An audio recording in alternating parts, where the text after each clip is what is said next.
அஸ்ஸலாமு அலைக்கும் வரஹ்மத்துல்லாஹி வபரகாத்துஹு. அல்ஹம்துலில்லா.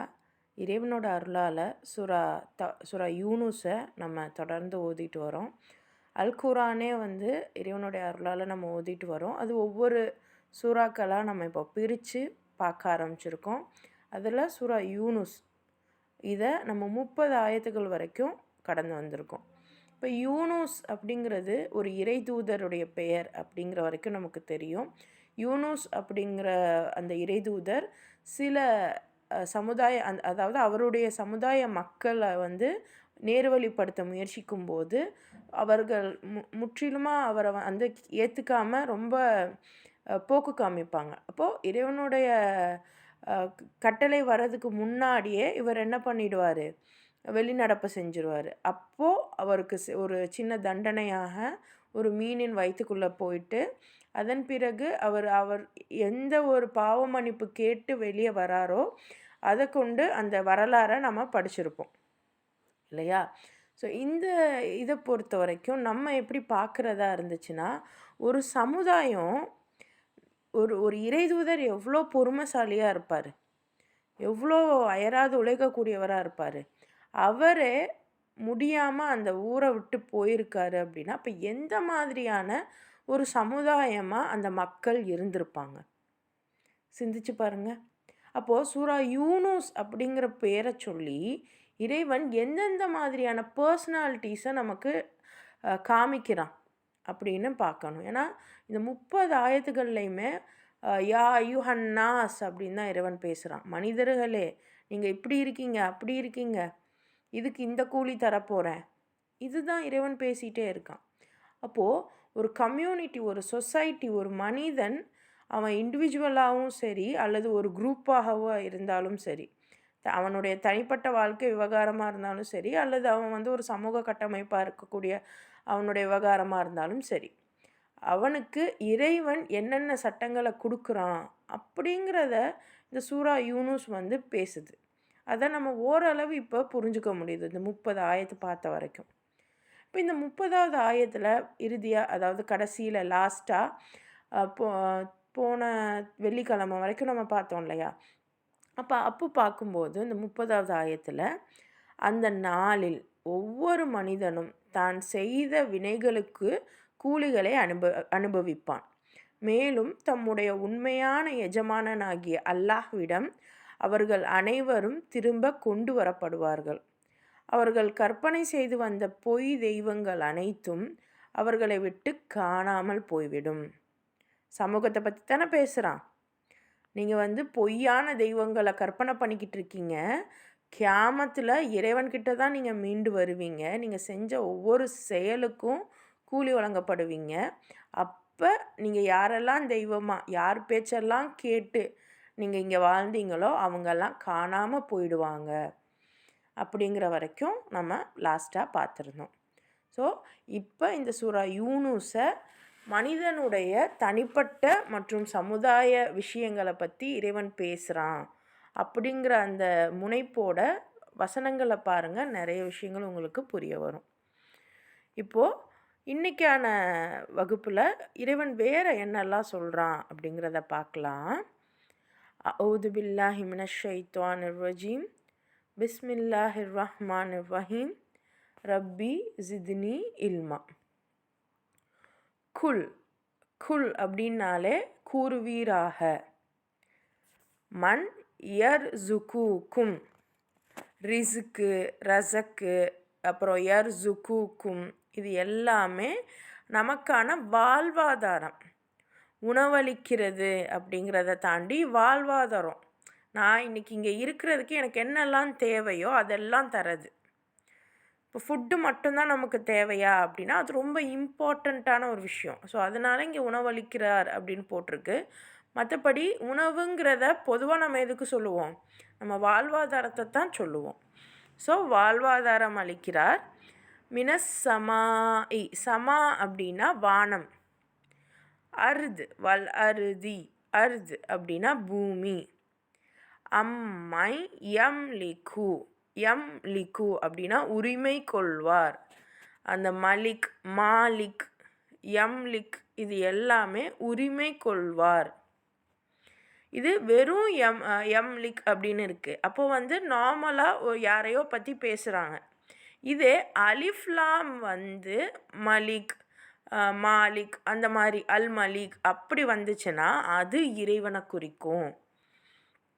குரானுடைய ஒரு சின்ன சின்ன பேசிக்ஸை நம்ம பார்ப்போம். ஃபுல்லாக பார்க்கலன்னாலும் எந்தெந்த இடத்துல எந்தெந்த வார்த்தைகள் யாரை குறிக்குதுன்னு புரிஞ்சுக்கிறதுக்கு இதை நான் சொல்கிறேன். ஸோ அலிஃப்லாம் வந்து வருதுன்னா அது இறைவனை குறிக்கும். பொதுவாக இந்த மாதிரி வெறும் லிக் மட்டும் வருது இல்லையா? ஸோ இதிலெல்லாம் வந்து ஏதோ யாரையோ ஒருத்தரை குறிப்பிடுறாங்க. சரியா? சம் அப்படின்னா செவி, வல் அப்சார அப்சார் அப்படின்னா பார்வைகள், வமை யுஹ்ரிஜுல் ஹைய ஹைய அப்படின்னா உயிருள்ளதை, மினல் மையித்த நம்ம சொல்லுவோம் இல்லையா, அந்த மவுத்தை வந்து மவுத்துன்போம் மையத்துன்போம். ஸோ மையித்த அப்படின்னா இறந்ததிலிருந்து, வயுஹ்ரிஜுல் மையித்த மினல் ஹையி வமை யுதப்பிரு அப்படின்னா நிர்வகிக்கிறான். அல் அம்ர, ஸோ இந்த இடத்துல அல் அம்ரன்னு வராது, யுதப்பிருல் அம்ர. ஃபசயகூலூனல்லாஹ ஃபகுல் அஃபலா தத்தகூன் தத்தகூன் நீங்கள் அஞ்ச வேண்டாமா? நபியே, இவர்களிடம் கேளும், வானத்திலிருந்தும் பூமியிலிருந்தும் உங்களுக்கு உணவளிப்பவன் யார்? மேலும் உங்களிடமுள்ள கேட்கும் மற்றும் பார்க்கும் ஆற்றல்கள் யாருடைய அதிகாரத்தில் உள்ளன? மேலும் உயிரற்றதிலிருந்து உயிருள்ளதையும் உயிருள்ளதிலிருந்து உயிரற்றதையும் தோற்றுவிப்பவன் யார்? மேலும் அகிலத்தின் ஒழுங்கமைப்பை நிர்வகிப்பவன் யார்? அதற்கு அவர்கள் அல்லாஹ்தான் என்று பதில் கூறுவார்கள். அவ்வாறாயின் நீங்கள் உண்மைக்கு மாறாக நடப்பதை தவிர்த்து கொள்ளக்கூடாதா என்று கேளும். அப்போது ஒரு நபியவே வந்து மனசு ஒடிஞ்சு வெளியே துரத்துச்சு இல்லையா? மனசை நோகடிச்சு வெளியே துரத்துச்சு இல்லையா? அப்படிப்பட்ட சமூகத்தை போல நபி ஸல்லல்லாஹு அலைஹி வஸல்லமுடைய சமூகமும் இருந்திருக்காங்க. அதனால தான் அந்த பேராலேயே நபி ஸல்லல்லாஹு அலைஹி வஸல்லமுக்கும் ஆயத்துகள் இறங்குது. அப்போ அன்னைக்கு நபி ஸல்லல்லாஹு அலைஹி வஸல்லம் கூட்டத்தில் மட்டும்தான் இருந்தாங்கன்னு இல்லை. இன்றைக்கி நம்மளையும் நாமளே கூட இந்த மாதிரியான ஆட்களாக மாறி இருக்கோம். இறைவன் நமக்கு நேர்வழியை அதிகப்படுத்துவானாக.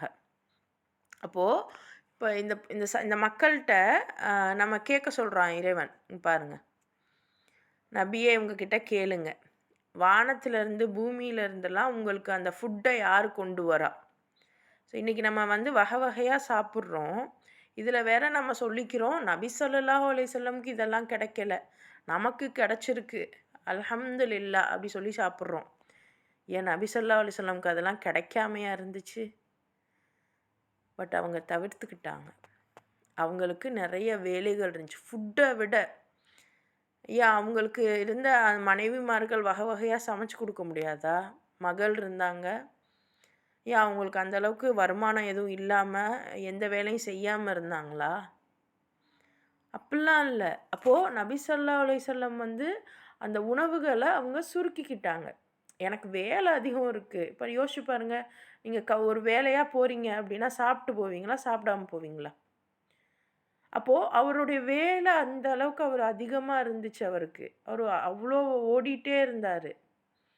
ஆனாலும் எல்லாருக்குமே உணவை இறைவன் அளிக்கிறான். அப்போது அந்த உணவுங்கிறது வானம் பூமியிலேருந்து தான் நமக்கு வருது. ஸோ இந்த வானம் பூமியிலேருந்து வரக்கூடிய இந்த உணவு உங்களுக்கு யார் தரா? அந்த ஆற்றல் யார்கிட்ட இருக்குது? இன்னும் உயிர் அற்ற பொருள்லேருந்து உயிர் வருது, உயிர் உள்ள பொருள்லேருந்து உயிர் அற்றது வருது. ஸோ அதுக்கு வந்து நிறைய எக்ஸாம்பிள் சொல்லுவாங்க. ஸோ அதாவது நான் ரீசண்டாக நான் பார்த்ததில் அந்த விதை இருக்குது இல்லையா, விதை வந்து நார்மலாக ஒரு பழத்துலேருந்து வரும். பழம் உயிருள்ளதாக இருக்கும். ஆனால் அந்த விதை பார்த்திங்கன்னா அது அந்த விதை எடுத்தோடனே அந்த ஈரமாக போட்டு நம்ம இன்னொரு செடியை வளர வைக்க முடியாதான். ஸோ ஆஃப்டர் தி டெத் அந்த விதையுமே நல்லா காஞ்சு போனதுக்கப்புறம் அது மீண்டும் வந்து நம்ம இது பண்ணி அதை முளைவிக்கலாமா. ஸோ இந்த மாதிரியான விஷயங்கள்லாம் வந்து இறைவனுடைய அத்தாட்சியாக இருக்குது. அது இல்லாமல் நிறைய விஷயங்கள் நம்ம நினச்சி கூட பார்க்க முடியாத நிறைய விஷயங்களை இறைவன் வந்து அந்த உயிர்கள், அந்த லைஃப், அதை வந்து செஞ்சிட்ருக்கான்.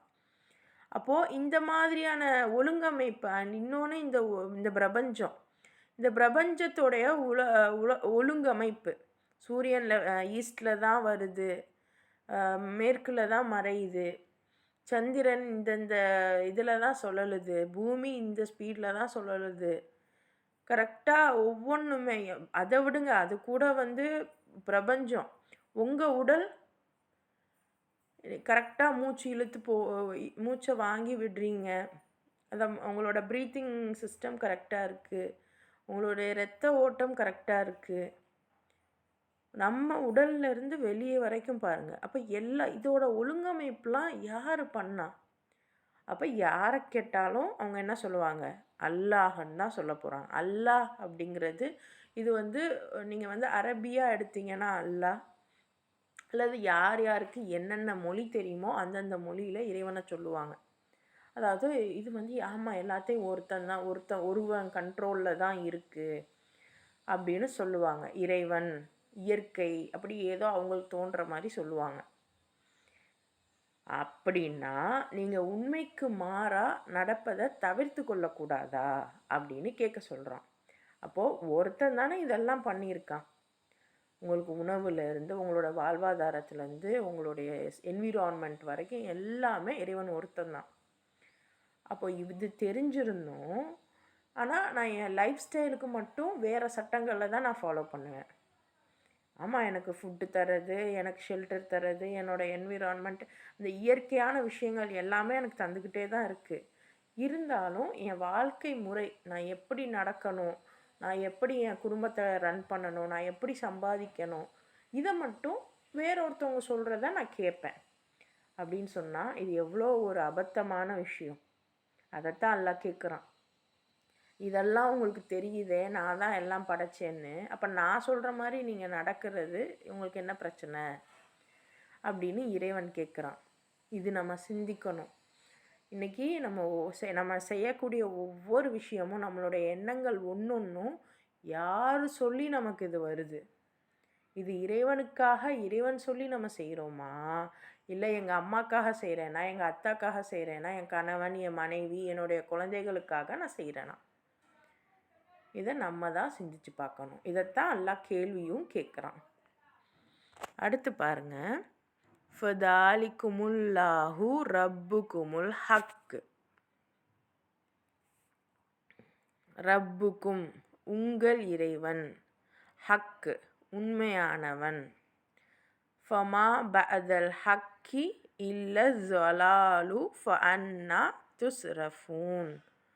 துஸ்ரஃபூன் அப்படின்னா திருப்பப்படுகிறீர்கள். ஆகவே இந்த அல்லாஹ் தான் உங்களின் உண்மையான இறைவன்.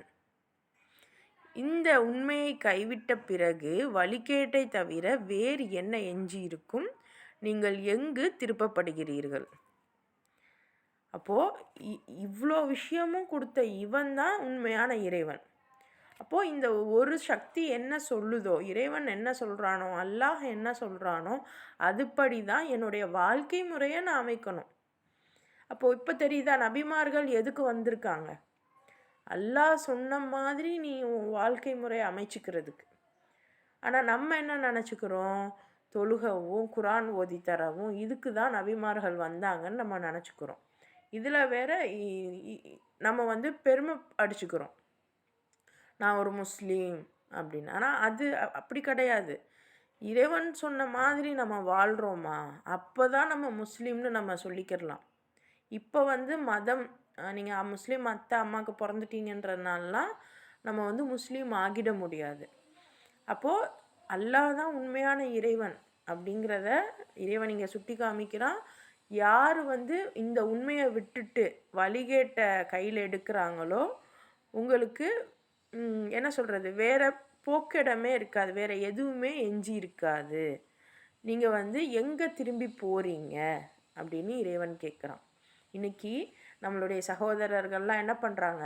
ஆமாம், படைச்சு நமக்கு உணவளிக்கிறதெல்லாம் ஒரு இறைவன் தான் அப்படின்னு சொன்னாலும் கூட இவரும் ஒரு கடவுள் தான், இதுவும் ஒரு கடவுள் தான், இதுவும் ஒரு கடவுள் தான் அப்படின்னு நிறைய கடவுள்களை உருவாக்கிக்கிறாங்க. அந்த கடவுள்களோடு சேர்த்து அல்லாவையும் ஒரு கடவுளாக நினைக்கிறாங்க. யோசிச்சு பாருங்க. அதாவது ஒன்றும் இல்லை. அதாவது ஒரு ஒரு எவ்வளோ பொசசிவை விடுங்க. பொசசிவெலாம் அல்லாவை சொல்லக்கூடாது. நம்ம வந்து அவனுக்கு தேவையே இல்லை. ஆனால் ஒரு ஃபுட்டு நீங்கள் தான் சமைச்சிருக்கீங்க. நமக்கு பெண்களாக இருக்கிறதுனால ஃபுட்டை வச்சு தான் பேசுகிற மாதிரி இருக்குது. அவ்வளோதான் நம்ம இருக்கோம். சரி, அப்போ அந்த ஃபுட்டை நீங்கள் தான் சமைச்சிருக்கீங்க. உங்கள் பொண்ணோ பையனோ இந்த ஃபுட்டை எங்கள் அம்மா தான் சமைச்சாங்க, ஆனால் கூட ஆனால் நீங்கள் மட்டும்தான் சமைச்சிருக்கீங்க. ஆனால் அந்த பிள்ளை சொல்லுது, கூட ஹெல்ப்புக்கு இவங்க வந்தாங்க, இந்த ஆண்டி வந்தாங்க, அந்த ஆண்டி வந்தாங்க, இவங்க இருந்தாங்க, அவங்க எல்லாரும் சேர்ந்து சமைச்சாங்க அப்படின்னு சொன்னால் உங்களுக்கு எவ்வளோ கோவம் வரும்? வருமா வராதா? அதே மாதிரி உங்கள் பொண்ணு நீங்கள் தான் சமைச்சு தரீங்க, நீங்கள் தான் எல்லாம் பண்ணுறீங்க, ஆனால் உங்கள் பேச்சை கேட்காம பக்கத்து வீட்டு ஆண்டி பேச்சை கேட்டால் உங்களுக்கு எவ்வளோ கோவம் வரும்? இப்போ இதைத்தான் இங்கே நடந்துக்கிட்டு இருக்கு. என்ன பண்ணுறாங்க? அல்லான்னு ஒருத்தன் இருக்கான், கூடவே இந்த கடவுள் அந்த கடவுள்லாம் இருக்காங்கன்னு நிறைய கடவுள்களை சொல்லிக்கிறோம். அதை தாண்டி நிறைய அஃபீஷியல்ஸ், இப்போ வந்து அரசியல்வாதிகள், இன்னும் அதிகாரிகள், இவங்களெல்லாம் கூட இவங்க சொல்லுக்கு மாறே கிடையாது அப்படிங்கிற மாதிரி ரொம்ப அவங்கள வந்து நம்ம ஏற்றுக்கிட்டு போகிறோம். அவங்க சொல்கிறதையே நம்ம வேத வாக்காக நினச்சி செய்கிறோமா இல்லையா? நமக்கு பிடிச்சவங்க இப்படி யாரையோ ஒருத்தவரை நம்ம கையில் எடுத்துக்கிறோம். அண்ட் அதே மாதிரி அவங்க சொல்கிறதைத்தான் நம்ம செய்கிறோம். அல்லாஹ் என்ன சொல்லியிருக்கான்னே நமக்கு தெரியலை, அது 2ஆம் பட்சம். முதல்ல அல்லாஹ் என்ன சொல்லியிருக்கான்னு தெரிஞ்சால் தானே அது நம்ம கரெக்டாக என்ன ஏதுன்னு யோசிக்க முடியும். அல்லாஹ் என்ன சொல்லியிருக்கான்னே நமக்கு தெரியாதே. அப்போ இது தெரியலை. அல்லாஹ் இவ்வளோ படைச்சி இவ்வளோ கொடுத்த அல்லாஹ் என்ன சொல்கிறான்னு தெரியலை. ஆனால் இன்னைக்கு நேற்று பார்த்தவங்க, நம்ம கூட இப்போ கொஞ்ச நாள் இருக்கிறவங்க என்ன சொன்னாலும் நம்ம செய்கிறோம். அப்போ இது எத்தகையது? ஏன் இப்படி நீங்கள் திரும்பி போகிறீங்க அப்படின்னு இறைவன் நம்மளை பார்த்து கேட்குறான். கதாலிக்க ஹக்கத் கலிமத்து ரப்பிக அலல்லதீன ஃபசக்கு அன்னஹும் லா யூமினூன். நபியே பாரும், இவ்வாறு இறை கட்டளைக்கு மாறு செய்யும் போக்கினை மேற்கொள்வோர் குறித்து திண்ணமாக அவர்கள் நம்பிக்கை கொள்ள மாட்டார்கள் என்ற இறைவனின் வாக்கு உண்மையாகிவிட்டது. இப்போது இந்த மாதிரி இறை கட்டளைக்கு மாறு செய்யும் போக்கு, அதுதான் விஷயம். யாரை நம்பிக்கை கொள்ள மாட்டாங்கன்னு இறைவன் சொல்கிறான்? இறைவனை நம்பலன்னு இங்கே சொல்லலை. மாறா என்ன சொல்கிறான்? என்னுடைய கட்டளைகளுக்கு மாறு செய்கிறாங்கல்ல. இறைவனுடைய கட்டளைகள் அப்படின்னா கலிமா. இங்கே பாருங்கள், கலிமா தூ அப்படின்னா சொல்லுன்னு வருதா? உண்மை என்னன்னா இறைவனுடைய சொல், இறைவனுடைய கட்டளைகள், இறைவனுடைய சட்டங்கள், இதை தான் கலிமத்து கலிமா அப்படின்னு சொல்லுவாங்க. சரி, அப்போ இறைவனுடைய கட்டளைகள் எல்லாமே வந்து பார்த்திங்கன்னா பாருங்க, அல்லதீன ஃபசக்கு அப்படின்னா மீறினார்கள். ஸோ யார் இறைவனுடைய கட்டளைகளை மீறுறாங்களோ அவங்க நம்பிக்கை கொள்ள மாட்டாங்க. இது இறைவனுடைய வாக்கு, இது உண்மையாயிடுச்சு. இறைவன் இப்படி தான் சொல்கிறான், இப்போ இது உண்மையாக போச்சு தானே அப்படிங்கிறான். அப்போ நம்ம நம்பிக்கை கொள்ளாதவங்கிறது வெறும் மனதளவில் நான் இறைவனை நம்பலை சொல்கிறது மட்டும் கிடையாது, நினைக்கிறது மட்டும் கிடையாது. இறைவன் சொன்ன சொல்ல நம்ம கேட்கணும். அதுக்கு மாறு செஞ்சால் நமக்கு நம்ம நம்பிக்கையும் படலை, நமக்கு நேர்வழியும் கிடைக்க போகிறதில்ல. ஸோ இதை நம்ம புரிஞ்சுக்கிறணும். ஸோ இறைவன் கரெக்டாக நம்ம சோஷியல் இன்ஜினியரிங்கோட சூரா யூனுஸை கொடுக்குறான். காலைல சோஷியல் இன்ஜினியரிங் படிக்கிறோமா? அதாவது சமூக கட்டமைப்பு எப்படி இருக்கணும், எப்படி இருந்துச்சு, இன்றைக்கி எப்படி மாறி இருக்குது, அதுக்கு நம்ம எப்படி நம்மளை மாற்றிக்கிடணும், இதெல்லாம் நம்ம காலைல பார்க்குறோமா? அப்போ அதே மாதிரி இப்போ வருது பாருங்கள். இப்போ இந்த மனிதர்கள் இப்படி இருக்காங்க. இதையெல்லாம் நம்ம புரிஞ்சுக்கிறணும் ஃபஸ்ட்டு. அதுக்கப்புறம் இதை நம்ம இறைவனுடைய வழியில் மாற்றி அமைக்கணும். இவ்வளோ பெரிய வேலைகள் நமக்கு இருக்குது. சரியா? அப்போது இதை இறைவன் சொல்கிறான். அடுத்து பாருங்கள். குல் ஹல் மின் ஷுரக்காஇக்கும் மை யபுத உல் கல்க சும்ம யுஈது குலில்லாஹு யபுத உல் கல்க சும்ம யுஈது ஃபஅன்னா தூஃபகூன். நீங்கள் ஏற்படுத்தி கொண்ட கடவுளர்களுள் படைப்புகளை முதலில் படைத்து பின்னர் மறுமுறையும் அவற்றை படைக்கக்கூடியவர் எவரும் உள்ளனரா? அல்லாஹ் கேட்குறான். நீங்கள் இத்தனை கடவுள் வச்சுருக்கீங்களே, இதில் யாராவது ஒருத்தவங்க இந்த எதையாவது ஃபஸ்ட்டு ஆளாக இவங்க தான் படைச்சாங்கன்னு இருக்கா? இதில் மறுபடியும் அதை அவங்க படைக்கக்கூடியவங்களாக இருக்காங்களா? இது வெறும் சிலைகளை பற்றி மட்டும் பேசலை. இன்றைக்கி சயின்ஸுன்னு இவங்க தான் இதை கண்டுபிடிச்சாங்க, அவங்க தான் அதை கண்டுபிடிச்சாங்கன்னு நம்ம படிக்கிறோம்ல. என்ன சொல்கிறது, ரேடியோவை கண்டுபிடிச்சது மார்கோனி, இந்த சயின்டிஸ்ட்டு அந்த சயின்டிஸ்ட்டு, இதெல்லாம் அவர் கண்டுபிடிச்சாரு. முக்கியமாக அதிகமான பேட்டன்ட் யார்கிட்ட இருக்குது? ஆனால் வரலாறு சொல்லுது, அந்த அதிகமான பேட்டன்ட் வாங்கின அந்த ஒரு சயின்டிஸ்ட் வந்து தன்னுடைய சீடர்கள், அதாவது அவங்க சயின்டிஸ்ட்டெல்லாம் வந்து நிறைய பேர் படிப்பாங்க, நிறைய பேர் ரிசர்ச்சுக்கு வந்து அசிஸ்டண்ட்டாக இருப்பாங்க. அவங்க கண்டுபிடிச்சதெல்லாம் இந்த டாப்பரில் உள்ளவங்க நான் கண்டுபிடிச்சேன்னு சொல்லிட்டு பேட்டன்ட் வாங்கிக்கிறது, இதெல்லாம் கூட நடக்குது. ஸோ நான் யாருன்னு குறிப்பிட விரும்பலை, பட் அது மாதிரிலாம் நடக்குது. ஸோ இவங்க தான் இந்த பொருளை கண்டுபிடிச்சாங்கன்னு நம்ம சொன்னாலும், அப்படி கண்டுபிடிக்கிறவங்க யூஸ் பண்ண ஒன்றுமே அவங்களாம் உருவாக்குனதா கிடையாது. ஏதோ இருக்கிறத மாற்றி மருவி வடிவமைப்பாங்க, அப்படித்தானே?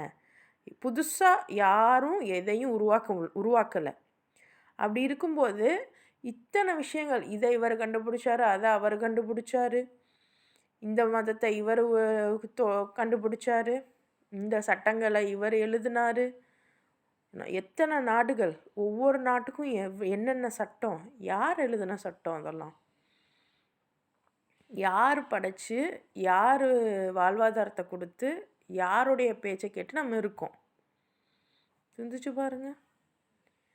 ஆனால் இப்போ அதுக்குன்னு நம்ம எந்த சட்டத்தையும் ஃபாலோ பண்ணக்கூடாதா? அப்படிலாம் இல்லை. இன்றைக்கி இதுதான் சூழல். ஆனால் நம்ம என்ன பண்ணுறோங்கிற ஒரு பேசிக் ஐடியா உங்களுக்கு இருக்கணும். அதுதான் இங்கே நாங்கள் உங்களுக்கு சொல்கிறோம். இதுதான் குரானில் இருக்குங்கிறதாவது புரிஞ்சுக்கோங்க. ஃப்யூச்சரில் எப்படி வேணால் என்ன வேணால் மாறலாம். அது மாறும்போது அதை ஏற்றுக்கொள்ளக்கூடிய மனப்பக்குவம் நமக்கு வேணும். அதுக்காகத்தான் இப்போ நம்ம குரானை பார்த்துட்ருக்கோம். சரியா? அப்போது நீங்கள் இந்த கடவுளெல்லாம் சிலைகளாக இருக்கட்டும், மற்ற எந்த தலைவர்களாக இருக்கட்டும், எந்த படைப்பாளிகளாக இருக்கட்டும், இன்ஃபேக்ட் ஒரு நடிகரெல்லாம் கூட இப்போ கடவுள்னு சொல்லிக்கிட்டு இருக்காங்க. கதை எழுதுகிறவர், பாடல் எழுதுகிறவர், வரைகிறவர், எல்லாருமேவா? சரி, இப்போ நீங்கள் யாரெல்லாம் சொல்லிக்கிட்டு இருக்கீங்களோ, யார் பேச்செல்லாம் கேட்டுக்கிட்டு இருக்கீங்களோ, அவங்க எதையாவது எடுத்து ஃபஸ்ட்டு எதுவுமே இல்லாமல் அவரே உருவாக்க முடியுமா? உருவாக்கிட்டு அகெயின் அதை வந்து திருப்பியும் அதே மாதிரி கொண்டு வர முடியுமா அப்படின்னு நபியை இறைவன் கேட்க சொல்கிறான். இதே தான் இன்றைக்கி நமக்கும். அப்போ அல்லாஹ் தான் படைப்புகளை முதன்முறையும் படைக்கிறான், பின்னர் அவற்றை மறுமுறையும் படைக்கிறான். அதன் பின்னர் இதன் பிறகும் நீங்கள் எவ்வாறு வழிமாற்றப்படுகிறீர்கள்? படைப்பு விஷயத்தில் அல்லாஹ் தெளிவாக சொல்கிறான். உங்களால் ஒன்றுமே படைக்க முடியல. சயின்ஸ் சொல்லுது, அதாவது no energy can be created or destroyed. எந்த ஒரு பொருளையும் நம்ம உருவாக்கவும் முடியாது, அழிக்கவும் முடியாது. அதை வந்து மாற்றி அமைக்கலாம், அவ்வளோதான். ஆனால் உருவாக்குறதும் அழிக்கிறதும் இறைவன் கையில் மட்டும்தான் இருக்குது. அப்போ இது உங்களுக்கு தெரிஞ்சும் எப்படி நீங்கள் வழி மாறி போகிறீங்க அப்படின்னு இறைவன் கேட்குறான். இவ்வளோ அந்த அந்த சமூகத்தை பார்த்து கேட்குறான். அந்த சமூகமாக இன்றைக்கி நாம் இருக்கோம். இப்போது நம்ம சிந்திக்கணும், இவ்வளோ விஷயங்கள் ஏன் இறைவன் நம்மளை பார்த்து சொல்லணும்? ஏன்னா ஒரு நபியை அந்த சமூகம் இப்படிலாம் இருந்ததுனால தான் அவரால் அந்த இறைவன் சொன்ன வேலையை செய்ய முடியாமல் போச்சு. அப்படின்னு இவங்க இப்படிலாம் செஞ்சால் எந்த நபி தான் இருப்பாங்க? இருந்தாலும் அந்த நபி கஷ்டப்பட்டு இருந்திருக்காங்க. அதுக்கப்புறமும் மன்னிப்பு கேட்டு உள்ளே வந்திருக்காங்க. ஆனால் நம்ம நபி ஸல்லல்லாஹு அலைஹி வஸல்லம் இப்படிலாம் இருந்தும் இவங்களையும் கடந்து போய் தான் வெற்றி பெற்றாங்க. அதனால தான் இவ்வளோ ஒரு பொறுமை, இவ்வளோ ஒரு சாதுரியத்தினால தான் நபி வந்து எல்லா நபிமார்களுக்கும் தலைவராக இருக்காங்க. அண்ட் மோரோவர் நம்ம வந்து எந்த நபிமாரையும் குறை சொல்லணும்னு இல்லவே இல்லை. எல்லாருமே டாப் மோஸ்ட். இறைவன் புறத்தில் இறைவன் முன்னிலையில் அவங்களுக்கு என்ன சொல்கிறது, தரங்கள் இருக்கும், கிரேடு இருக்கும். ஆனால் நம்மளுடைய கண்ணோட்டத்தில் எந்த நபியும் எந்த நபியோடையும் உயர்வு தாழ்வு பார்க்கக்கூடாது. இது இறைவன் எல்லா சூறாலையும் சொல்கிறான். சூரா அராஃபில் ரொம்ப தெளிவாக சொல்லியிருப்பான். ஸோ நம்ம வந்து எந்த நபியையும் தவறாக சிந்திக்க தேவையில்லை. பட் இந்த மாதிரி மக்கள் இருந்தால் நிலைமை, அந்த தலைவர்களுடைய நிலைமை யோசிச்சு பாருங்க. அப்படியெல்லாம் கஷ்டப்பட்டு தான் இந்த இஸ்லாம் கொண்டு வரப்பட்டது, இறைவனுடைய ஆட்சி நிறுவப்பட்டது. ஆனால் இன்றைக்கி அது இல்லை. அதை நம்ம ஒத்துக்கிட்டு தான் ஆகணும். ரைட்.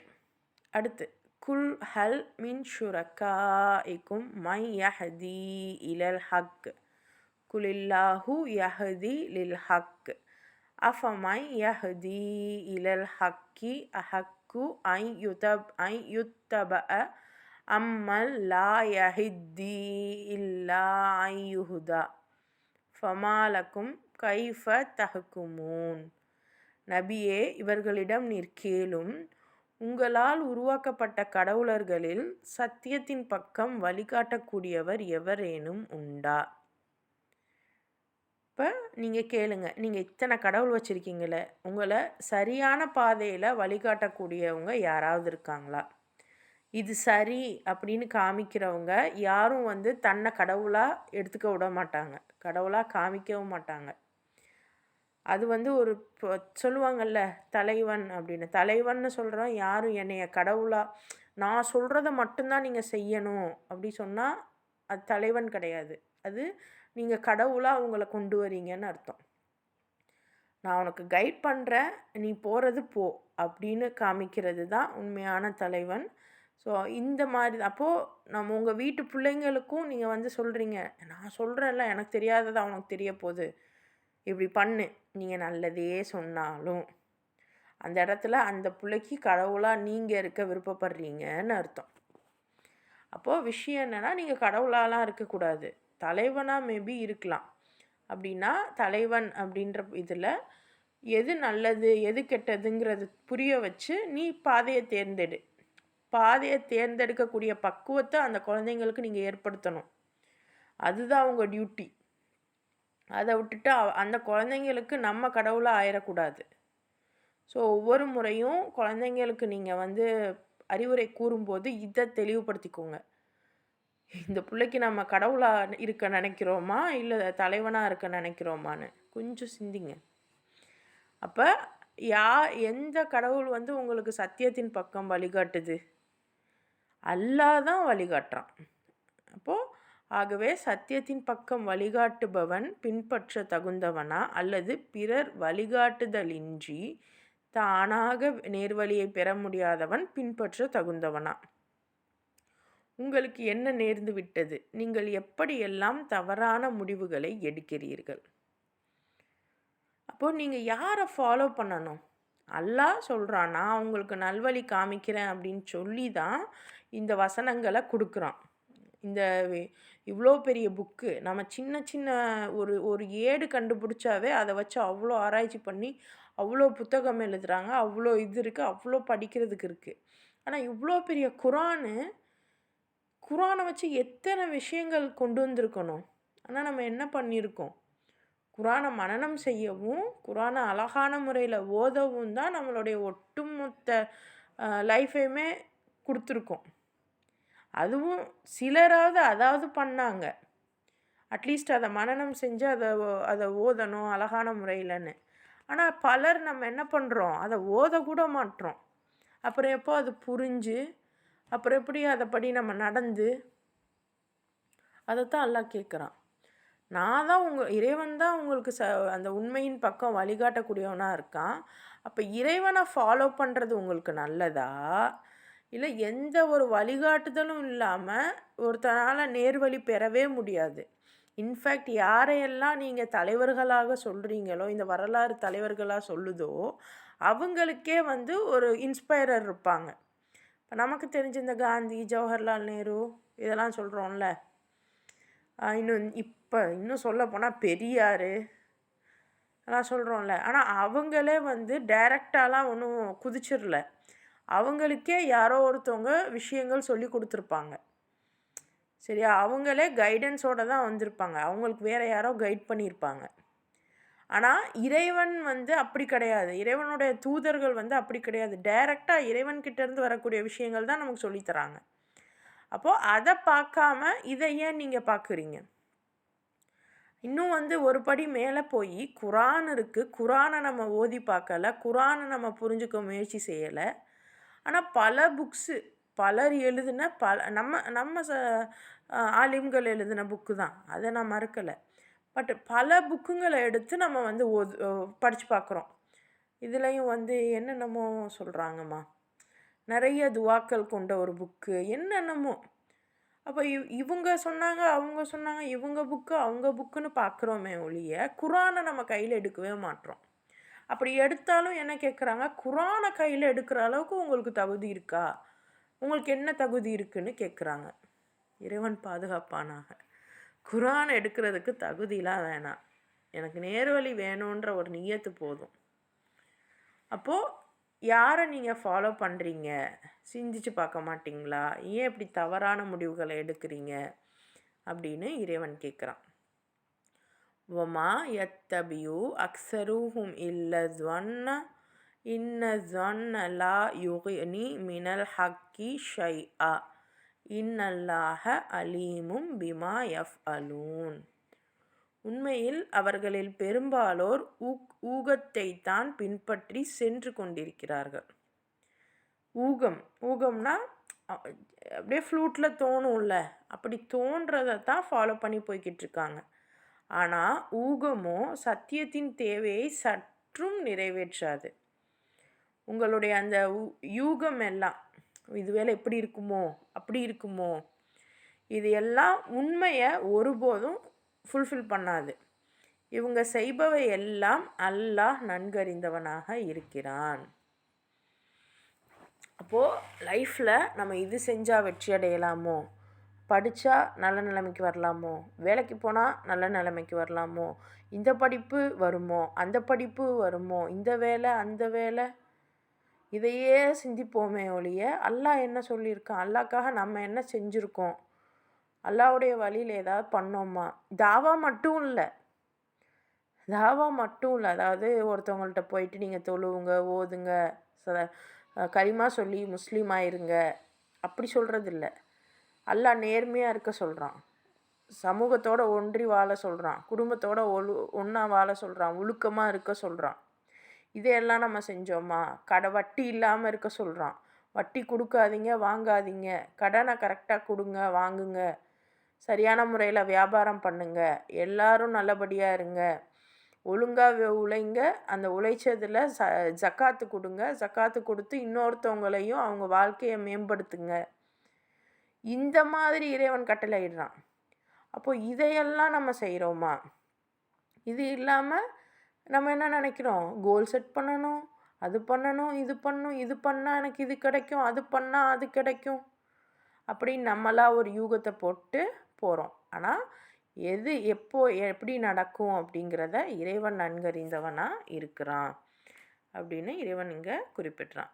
அடுத்து பாருங்கள், வமா கான ஹாதல் குர்ஆனு ஐ யுஃப்தரா மின் தூனில்லாஹி வலாக்கின் தஸ்தீகல்லதி பைன யதைஹி வ தஃப்சீலல் கிதாபி லா ரைப ஃபீஹி மிர் ரப்பில் ஆலமீன். இந்த குர்ஆன் அல்லாஹ்வின் வஹையே தவிர அவன் அல்லாதவர்களால் புனைந்து உரைக்கப்பட்டது அன்று. ஸோ இன்னைக்கு வேறு எங்கேயுமே பிரச்சனை இல்லாமல், மாற்றி அமைக்கப்படாமல், கிடைக்கக்கூடிய ஒரே புக்கு குரான் மட்டும்தான். ஹதீஸுக்கு கூட யாரோ ஒருத்தவங்க தான் எழுதியிருக்காங்க. எந்த என்ன சொல்கிறது, வரலாற்று ஆசிரியராக இருக்கட்டும், சஹாபாவாக இருக்கட்டும், அவுலியாவாக இருக்கட்டும், யாராக வேணால் இருக்கட்டும், அவங்களும் மனிதர்கள் தான். அவங்களும் வேற ஒரு மனிதரைத்தான் ஃபாலோ பண்ணி வந்திருப்பாங்க. ஆனால் குரான் மட்டும் டைரெக்டாக அல்லாஹ்கிட்ட இருந்தே வந்திருக்கு. ஸோ இப்போதைக்கு கையில் உள்ள ஒரு பரிசுத்தமான புத்தகம் அப்படின்னு பார்த்தீங்கன்னா, பரிசுத்தமான வார்த்தைகள் அப்படின்னு பார்த்தீங்கன்னா குரான் மட்டும்தான். அப்போது இந்த குரான் வந்து அல்லாஹ்கிட்ட இருந்து தான் வந்திருக்கு. வேற யாரும் இதை வந்து புனைந்து உரைக்கலை. அதாவது மாற்றி அவங்க இஷ்டத்துக்கு எதுவும் இங்கே பேசலை. உண்மையில் இது தனக்கு முன்னால் வந்துள்ள வேதங்களை உண்மைப்படுத்தக்கூடியதாகவும் அல் கிதாபின் விளக்கமாகவும் திகழ்கிறது. இது அகிலங்களின் அதிபதியிடமிருந்து வந்துள்ளது என்பதில் எவ்வித சந்தேகமும் இல்லை. அப்போ நம்ம யோசிப்போம், அப்போ இதுக்கு முன்னாடிலாம் வந்திருக்கு, எத்தனையோ வேதங்கள் வந்திருக்கு, அப்போ அதெல்லாம் நம்ம தெரிஞ்சுக்கணும் தானே? கண்டிப்பாக தெரிஞ்சுக்க நீங்கள் முயற்சி எடுக்கலாம். ஆனால் குரான் எதுவாக வந்திருக்குன்னா அந்த வேதமெல்லாம் உண்மைதான். அதில் சில மாற்றங்கள் அவங்க செஞ்சுருக்காங்க. ஆனால் குரான் ஓரளவு நமக்கு உருப்படியாக புரிஞ்சிச்சுன்னா எந்த வேதமாக இருந்தாலும் எந்த புத்தகமாக இருந்தாலும் அதில் சரி எது தப்பு எதுன்னு நம்மளால் பிரித்து சிந்திக்க முடியும். அல்லாஹ் இந்த மாதிரி விஷயங்கள், அதாவது சொன்ன மாதிரி சத்தியம் எது அசத்தியம் எது அப்படிங்கிறத பிரித்து பார்க்க முடியும். ஏன்னா மனுஷங்க நடுவில் கையை வச்சுருக்காங்கல்ல, மனுஷன் நபிமார்களை தவிர எல்லாருமே தவறு செய்யக்கூடியவங்க தான். நபிமார்களே சில தவறுகள் செஞ்சு இறைவன்கிட்ட மன்னிப்பு கேட்டவங்க தான். அப்போது நபிமார்களே அப்படின்னா மனிதர்கள் ஏமாத்துறோம். ஸோ அப்போது நிறைய மாற்றங்கள் நிகழ்ந்து போச்சு. அப்போது அதெல்லாம் விளக்கமாக எனக்கு புரியணும் அப்படின்னா நான் குரானை தான் கையில் எடுக்கணும். அதான் இறைவன் சொல்கிறான். மற்ற முன்னாடி உள்ள வேதங்களை மெய்ப்படுத்தக்கூடியதாகத்தான் இது இருக்குது. இன்னும் அல் கிதாப், இந்த அல் கிதாப்னா பாருங்கள், தமிழ் டிரான்ஸ்லேஷன்லேயே கூட நம்மளால் நிறைய விஷயங்கள் வந்து ரொம்ப புரிஞ்சுக்க முடியல. பாருங்கள், அல் கிதாப் அப்படின்னா சட்டங்கள். இந்த இடத்துல கிதாப் அப்படின்னா சட்டங்கள். சரியா? அப்போ என்ன சட்டம்? வாழ்க்கை முறை வாழ்கிறதுக்கு தானே இங்கே வந்திருக்கோம். இங்கே எப்படி இறைவன் பேச்சை கேட்டு வாழ்கிறோமா இல்லை ஷைத்தான் பேச்சை கேட்டு வாழ்கிறோமா? இந்த டெஸ்ட்டுக்காக தான் நம்ம இங்கே வந்திருக்கோம். அப்போ இறைவனுடைய அந்த பேச்சுக்களை விவரித்து சொல்கிறதுக்கு தான், அவனுடைய அந்த ரூல்ஸ் அண்ட் ரெகுலேஷன்ஸை விவரித்து சொல்கிறதுக்கு தான் இந்த குரான். இது உங்கள் அதிபதிக்கிட்ட இருந்து தான் வந்திருக்கு. இதில் எந்த சந்தேகமும் இல்லை. ஏன்னா இந்த ஆயத்துகளில் எல்லாமே வெயிட்டான ஆயத்தாக இருக்குது. நீங்கள் கவனிச்சுட்டு வருவீங்க. நம்ம இப்படிலாம் இருக்கவே முடியாது, ஆனால் அல்லாஹ் இப்படி இருக்க சொல்கிறானே அப்படித்தான் உங்களுக்கு தோணும். அல்லாஹ் சொல்கிறான், இது என்கிட்ட இருந்து தான் வருது, நான் தான் இதை சொல்கிறேன், இதில் எந்த சந்தேகமும் இல்லை அப்படின்னு சொல்லிட்டான். அப்போது சிந்திங்க, இதை என்னால் கேட்க முடியலன்னா நான் யார் பேச்சை கேட்டுக்கிட்டு இருக்கேன்? அம் யகூலூனஃப்தரா குல் ஃபஅத்து பிசூரத்திம் மிஸ்லிஹி வதுஉ மனிஸ்ததஅத்தும் மின் தூனில்லாஹி இன் குன்தும் ஸ்வாதிகீன். என்ன, இவர்கள் இறை தூதர் இதனை சுயமாக இயற்றியுள்ளார் என்று கூறுகிறார்களா? நீர் கூறும், இக்குற்றச்சாட்டில் நீங்கள் உண்மையானவர்களாயின் இது போன்ற ஒரு அத்தியாயத்தை இயற்றி கொண்டு வாருங்கள். மேலும் அல்லாஹ்வை விடுத்து உதவிக்காக யார் யாரை உங்களால் அழைக்க முடியுமோ அவர்களை எல்லாம் அழைத்து கொள்ளுங்கள். ஸோ இப்படி இறைவன்கிட்டேருந்து ஒரு விஷயம் வந்திருக்கு, நீங்கள் இப்படிலாம் நடந்துக்கோங்க அப்படின்னு சொல்லி ஒரு விஷயத்தை கொண்டு வந்தால் மக்கள் என்ன பண்ணுறாங்க? இது உங்கள் இஷ்டத்துக்கு நீங்களே சொல்கிறீங்க, நீங்களே கற்பனை பண்ணி சொல்கிறீங்க, இது அல்லாஹ் சொன்ன மாதிரி தெரியலை அப்படின்னு சொல்கிறாங்களாம். இது நம்ம நபிக்கும் நடந்திருக்கு, யூனுஸ் நபிக்கும் நடந்திருக்கு, இன்றைக்கி நம்ம லைஃப்லையும் நடக்குது. அப்போது இது இந்த மாதிரி இவங்க இருக்காங்க. ஆனால் உண்மை என்னென்னா, அல்லாஹ்வை விடுத்து அல்லாஹ் சேலஞ்ச் கொடுக்குறான். நீங்கள் இப்படி சொல்கிறீங்கல்ல, அப்போது நீங்கள் அல்லாவை விடுத்து வேறு யாரை வேணால் உதவிக்கு வச்சுக்கோங்க. வச்சுட்டு நீங்கள் இது மாதிரி பண்ண முடியுமா? சரி, நல்லா சொல்கிறேன் பாருங்கள். யாரை உங்களுக்காக உதவிக்கு அழைக்க முடியுமோ அவங்கள அழைச்சிக்கோங்க, கூப்பிட்டுக்கோங்க. இன்றைக்கி நிறைய ரிசர்ச்சஸ் நடக்குதுல்ல. அப்போது ரிசர்ச் ஆராய்ச்சி அப்படிங்கிறதே ஒரு விஷயத்தை அவங்க யூகிச்சு வச்சுருப்பாங்க. இது சரியா தப்பாங்கிறது தான் ஆராய்ச்சியே.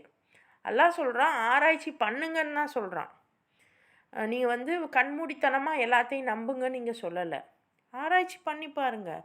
யாரை வேணால் ஹெல்ப்புக்கு வச்சு பாருங்கள்.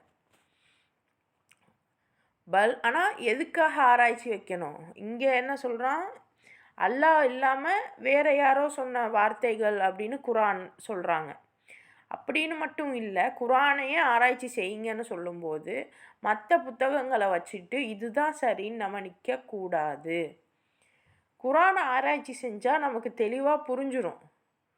இது இறைவன்கிட்ட இருந்தால் வந்திருக்கு, இந்த மாதிரியெல்லாம் யாராலையும் யோசிக்க முடியாது அப்படிங்கிறது. ஏன்னா ஒருத்தருக்கு கூட பாதகம் இல்லாமல் ரொம்ப தெளிவாக சாதகமான விஷயங்களை தெளிவாக இறைவன் பேசியிருப்பான். நம்மளாலாம் அப்படி பேசவும் முடியாது, யோசிக்கவும் முடியாது. அப்போது இறைவன் சொல்கிறான், இந்த வேதம் நபியோட வாய் மூலமாக வருது, நபியாக கற்பனை பண்ணுறாங்க அப்படின்னு சொல்லப்படுது. அப்போ இதில் நீங்கள் உறுதியாக இருந்தால் உங்களுக்கு நான் சேலஞ்சு விடுக்கிறேன், உங்களுக்கு ஹெல்ப்புக்கு யாரை வேணால் கூப்பிட்டுக்கங்க அப்படின்னு சொல்கிறான். அடுத்து பல் கத்தபு பிமாலம் யுஹீது பி இல்மிஹி வலம்மா யஅதீஹிம் தஅவீலு கதாலிக கத்தபல் லதீன மின் கப்லிஹிம் ஃபந்துர் கைஃப கான ஆக்கிபத்து துவாலிமீன். உண்மையில் எந்த வேதத்தை இவர்கள் தம் அறிவால் புரிந்து கொள்ளவில்லையோ அந்த வேதத்தையும் அது விடுக்கும் எச்சரிக்கையின் இறுதி விளைவு அவர்களிடம் வராத நிலையில் அதையும் வெறும் கற்பனையின் அடிப்படையில் பொய் என்று கூறுகிறார்கள். அப்போது இந்த வேதம் அழகாக இவங்களுக்கு கொடுக்கப்படுது, ஆனால் இதை அவங்க புரிஞ்சுக்கிடலை. இன்னும் இந்த வேதத்தில் என்ன எச்சரிக்கை இருக்குது, அதனால் என்ன விளைவு வரப்போகுது, இப்படி எதையுமே புரிஞ்சுக்காமல் ஏன்னா இவ்வளோ நாள் கற்பனையாக ஒரு விஷயத்தை உருவாக்கி நமக்கு சொல்லி கொடுத்துக்கிட்டே வந்துட்டாங்க.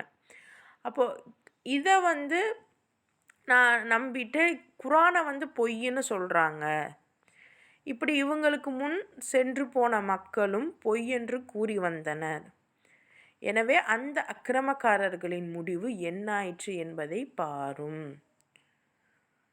அக்கிரமக்காரர்கள் என்னவா, அல்லாஹ்வுடைய வார்த்தைகளை புரிஞ்சிக்காம அதனுடைய அறிவு சரியாக இல்லாமல் அதை பொய்ன்னு சொன்னாவே என்னது அக்கிரமக்காரரா.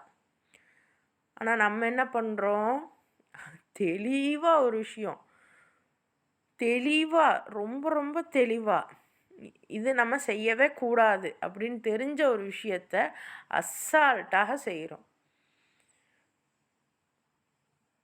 அதில் மிக மிக முக்கியமானது பார்த்திங்கன்னா, இன்றைக்கெலாம் ரொம்ப அசால்ட்டாக போயிடுச்சு இந்த ஜெண்டர் ரிவீல். அதாவது நீங்கள் என்னவாக நினைக்கிறீங்களோ அதுவாகவே நீங்கள் மாறிக்கொள்ளலாம். எல்ஜிபிடிக்கு அஜெண்டாலாம் இப்போ வந்துருச்சு. நம்ம வெறும் லோன் மட்டும்தான் யோசிச்சுட்ருக்கோம், வட்டி கடன் மட்டும்தான் யோசிச்சுட்ருக்கோம். அது பொருளாதாரம். அதை தாண்டி உயிரியல்லையே இங்கே பிரச்சனையை ஏற்படுத்திக்கிட்டு இருக்கான். ஏன்னா இன்றைக்கி வீட்டுகளில் இருக்கக்கூடியவங்க இதெல்லாம் ஆச்சரியமாக பார்ப்பீங்க. ஆனால் உங்கள் குழந்தைக்கு இதெல்லாம் சாதாரணன்னு சொல்லி கொடுத்து வளர்க்குறாங்க. ஏன்னா உங்களை விட ஸ்கூல்களில் தான் பிள்ளைகள் அதிகமாக இருக்குது. அப்போ அதே மாதிரி சோஷியல் மீடியாவில் தான் அதிகமாக இருக்குது. அப்போ அங்கெல்லாம் இதெல்லாம் நார்மலைஸ் பண்ணிக்கிட்டு வராங்க. உயிரியல்லையே இறைவனுக்கு மாற்றமான விஷயங்களை நார்மலைஸ் பண்ணிட்டு வராங்க. அப்போது இது இறைவன் சொன்ன அந்த சட்டத்திட்டங்களை எல்லாம் பொய்ன்னு சொல்கிறீங்கன்னா உங்களை விட அக்கிரமக்காரர் யார்? இப்படி இதே மாதிரி தான் உங்கள் முன்னோரும் இருந்தாங்க, இருந்ததன் விளைவு என்ன ஆச்சுன்னு பாருங்க அப்படின்னு இறைவன் பேசுகிறான். வமின்ஹும் மை யுமினு பிஹி வமின்ஹும் மல்லா யுமினு பிஹ் ரப்புக அலமு பில் முஃப்சிதீன். அவர்களில் சிலர் இதன் மீது நம்பிக்கை கொள்வார்கள், வேறு சிலர் நம்பிக்கை கொள்ள மாட்டார்கள். இத்தகைய குழப்பவாதிகளை உம்முடைய இறைவன் நன்கு அறிபவனாக இருக்கிறான். அந்த குழப்பவாதியிலேயே, அதாவது இறைவன் சொன்ன விஷயத்த ஏற்றுக்க மாட்டாங்களாம். பாருங்கள், இறைவன் சொன்ன விஷயத்த பொய்ன்னு சொல்லுவாங்களாம்.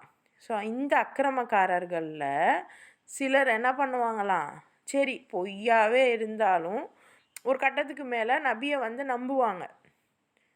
வேறு சிலர் என்ன பண்ணுறாங்க, நம்பிக்கை கொள்ள மாட்றாங்க. ஸோ நம்பிக்கை கொள்ளாதவங்க குழப்பவாதிகள். விஷயம் புரியுது. ஏன்னா நபி ஸல்லல்லாஹு அலைஹி வஸல்லம் கொண்டு வந்த விஷயங்கள் அப்படி. அதே தான் யூனுஸ் அலைஹிஸ்ஸலாமுமே. அதாவது இன்றைக்கி இப்போ இவ்வளோ கரப்டடாக உலகம் இருக்குல்ல, இந்த நேரத்தில் யாராவது ஒருத்தவங்க நீங்கள் இதெல்லாம் செய்யக்கூடாது, இதெல்லாம் நீங்கள் விட்டுத்தான் ஆகணும் அப்படின்னு சொன்னால் நம்ம செய்வோமா? விடுறதுக்கு ரெடியாக இருக்கோமா? யாரு கண்டா? இன்றைக்கி நமக்கு தெரியலை, நமக்கு இருக்கிற ரிசோர்ஸை நம்ம பயன்படுத்திட்டு வரோம், அவ்வளோதான். பட் ஒரு இறைதூதர்னு வந்துட்டாங்க, இறைவன்கிட்டேருந்து ஒரு இறைதூதர் வந்துட்டாங்க, இதெல்லாம் இறைவன்கிட்ட இருந்தால் சட்டங்கள் வருது, இப்படி தான் நீங்கள் இருக்கணும் அப்படி சொன்னால் யாராவது மாற்று சொல்ல முடியுமா? அப்படி வரும்போது சிலர் நம்புவாங்க, சிலர் நம்பாமல் இருப்பாங்க. அப்படி நம்பாதவங்க குழப்பவாதிகள். யார் நம்புகிறாங்க நம்பலைங்கிறத இறைவன் நன்கு அறிவான். நம்ம ஓப்பன் டிக்ளேர் பண்ண முடியாது. அவங்க மனசில் என்ன இருக்குதுன்னு நமக்கு தெரியுமா என்ன?